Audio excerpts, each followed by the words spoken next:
All right, this is a quick tutorial, I guess, on the measurements on if you want to clone a Stern machine. These decals are not readily available unless you order them from Europe, which they won't send them to the US. But like right now you can get Iron Maiden. I bought the last Godzilla. But any Stern Spike 2 decal kit that you can get a hold of will fit perfectly. As well, you can use, like, this is a lockdown bar from Stern. All these Stern parts are actually real cheap. So these are the plans right here. From here to here is going to be 51.5. Then this height right here, don't count that part, but this height right here is going to be 23.25. Then this height in the front is going to be 15 5/8 plus a 16th. I rounded the corner off, but there's going to be that's just going to be a sharp corner right there. Then you're going to come over here before you draw this line, and you're going to come square off the back right here, exactly 7 inches. And then from that point, you'll just connect these two, and you'll be perfect. So the front of this bad boy, right there, I haven't cut my coin door out yet, but that's going to be 21 7/8 wide in the front.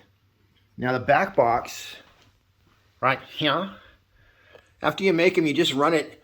Just go whoop with a sander, and just round the corners a teeny bit. You don't have to round the back ones because no one's going to see it.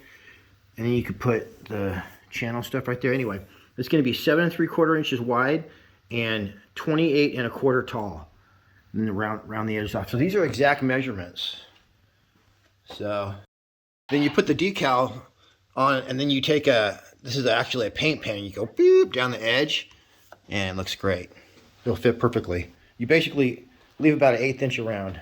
As far as the legs, the front legs, this point right here is going to be 12 inches exactly from here. And then to get your bolts, I would recommend getting your legs and then just marking them that way. But if you don't have your legs and you want to really drill those holes, then from right here to the center of that bolt is going to be 7 inches minus a 16th. And up to the second bolt is going to be 9 1/4 inches minus a 16th. In the back, the top of your leg is going to be, from this point right here to this right here, is going to be 7.5 inches exactly. And then from here to the center of the first bolt is going to be 2 3/4 inches minus a 16th. And to the top bolt from the bottom, it's going to be 5 inches minus a 16th. So that is that. There is the full plans if you want to pause that. Just a few more incidentals. I usually have to have my, whatever that's called, exactly 1/2 inch low. So it starts about right there. And that's so I can clear my TV. So this is for a C3, but you can basically slide any TV you want in the back, and I have it about 1 inch down. It all works out smurfically. It actually goes to about right there and hits the button right there. And my lockdown bar, basically there's just a teeny little slit, and I cover that with some black and can't even tell. So I'm almost all the way down to the lockdown bar, but this is it. I went a little overboard routing this one out, but depending on your TV, you just router it like that and slide it right in from the back. Just make sure that you don't like screw something on here, have the screw sticking out here, pull your TV out and scratch the crap out of it. I've never done that, but you know, these right here, you just take out usually the most middle one, works perfectly.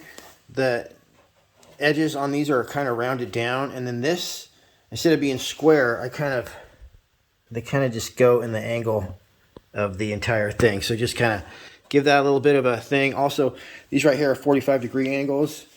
You just put some of those in there, glue it and screw it. And yeah, that's pretty much it. But there it is. So that'll get you, it'll come out perfect.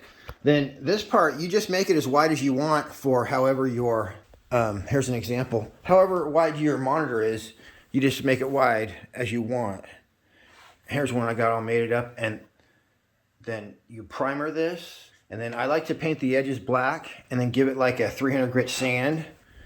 And then you can watch Way of the Wrench. We'll show you how to put those decals on. It's real easy. There you go. Email me, link in the description, and I'll send you like a high resolution picture of these plans. I made this machine for my buddy, but I'm making myself the exact same one right now. So I'll be coming out with a few videos showing off this and the other machine in and out. And I think you guys will find it really interesting. All right, see you on the next one.